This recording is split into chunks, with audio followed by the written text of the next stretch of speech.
Toejam and Earl are the embodiment of pop culture in the early 90s.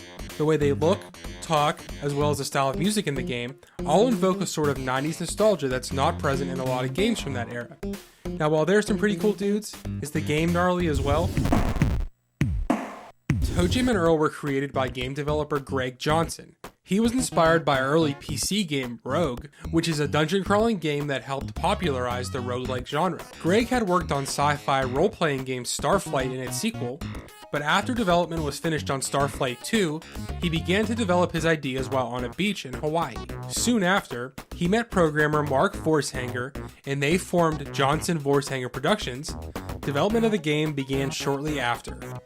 Because of their history in game development, the duo was able to secure a meeting with Sega, who loved their idea. They wanted more mascots to compete with Nintendo, and Toejam and Earl had the potential to do so. Johnson then created a small development team consisting mostly of people he had worked with on games in the past. The goal during development was to make a game that was original, easy to understand, and one that offered an immediate response to the player's actions. The multiplayer aspect was also a key point during the game's development. They considered Toejam and Earl to be a 2-player game with a 1-player option. At the time, Sega believed that the emphasis on multiplayer would be too much for the Sega Genesis to handle. But eventually, the team was able to get it working. During a 1992 interview in Sega-focused magazine, Sega Visions, Johnson stated that he believed Toejam and Earl evolved out of aspects of his and Vorsanger's personality. However, Vorsanger disagreed, saying that both characters are versions of Johnson himself. When Toejam and Earl was released in October of 1991, the game was a massive success, becoming a mascot for Sega right along Sonic. A spin-off was created in the form of a light gun game titled Ready, Aim, Tomatoes, and soon after, a sequel was in development. Toejam and Earl and Panic on Funkotron saw a release in 1993, but was criticized for being significantly different from the original. After seeing early prototypes for the game, Sega believed it to be, quote, unmarketable. Thus, the game was changed to a platformer, which alienated fans of the original. Despite this, the game was a huge success. A third installment was not released until 2002 for the Xbox, but was planned for the N64 and also the Dreamcast. The failure of the Saturn had prevented a sequel from coming out on that console as well.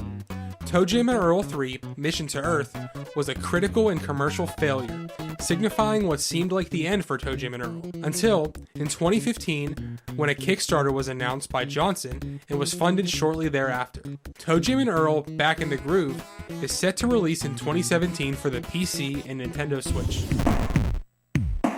From the time you boot up Toejam and Earl, you see that this is going to be a different kind of game. From the groovy music to the character designs, it definitely gives you the impression that this game is either going to be very cool or very lame. Toejam and Earl are alien rappers who are over-the-top portrayals of 90s pop culture. Toejam is red with 3 legs and also wears a gold medallion and backwards cap, while Earl is big and orange but wears oversized sunglasses and high tops. In the game's opening sequence, Toejam explains that he let Earl take the wheel of their righteous Rapmaster rocket ship, which led to their crash on Earth. They must then find all of the pieces of their ship, which are scattered on Earth, to return to their home planet of Funkotron. When you finally collect all of the pieces of the ship, we're shown Toejam and Earl flying home, and we get to explore a level of their home planet.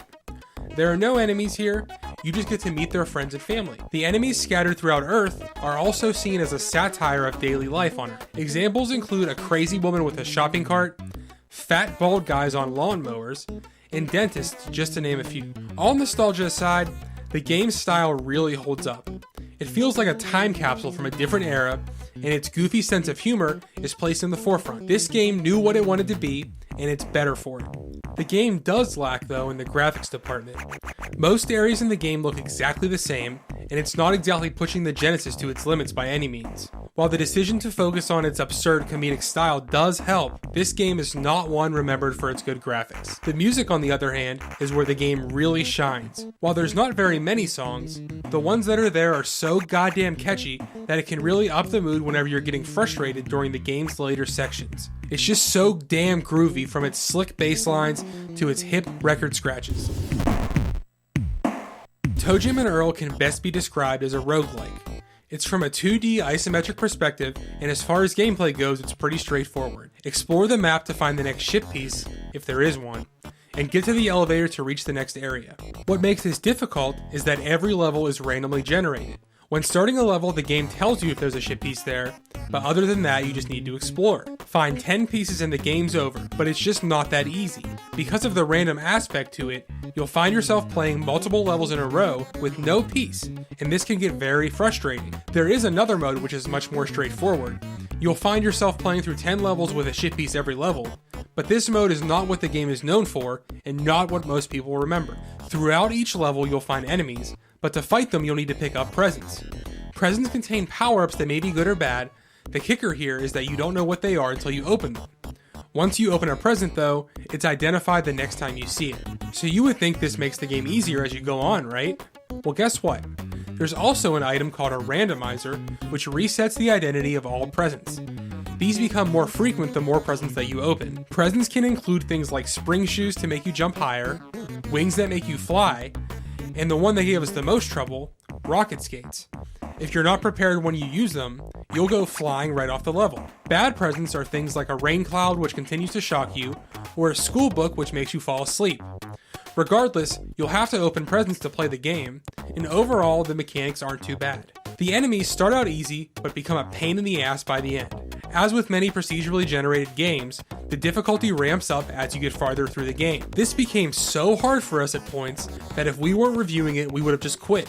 The boogeyman, tornadoes, and bees are just some of the enemies that really pissed us off. Once you get hurt, to heal, you'll need some food, but not all food is good either. Toejam or Earl will react to the food they're given with different reactions like wow or gross to give you an idea of the outcome. As you explore more of the map, you'll also find yourself hearing a ringing phone on occasion.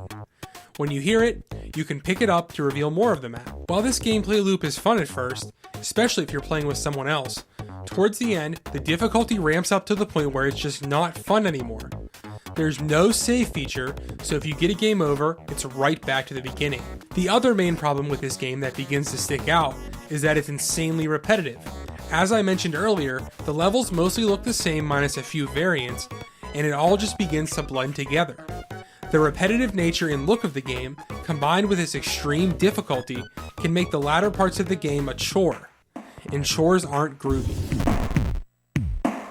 Toejam and Earl are cool characters, ones that represent a different time in gaming, and ones that younger gamers will not recognize. The reason we do this show is because nostalgia can really blind you, and lead you to remember a game being better than it really was. This is one of those cases. While Toejam and Earl's style is awesome, the gameplay becomes a problem after you pass the halfway point of the game.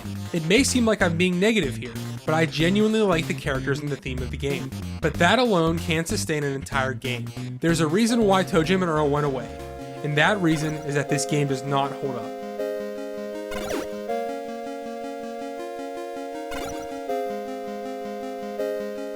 Wow!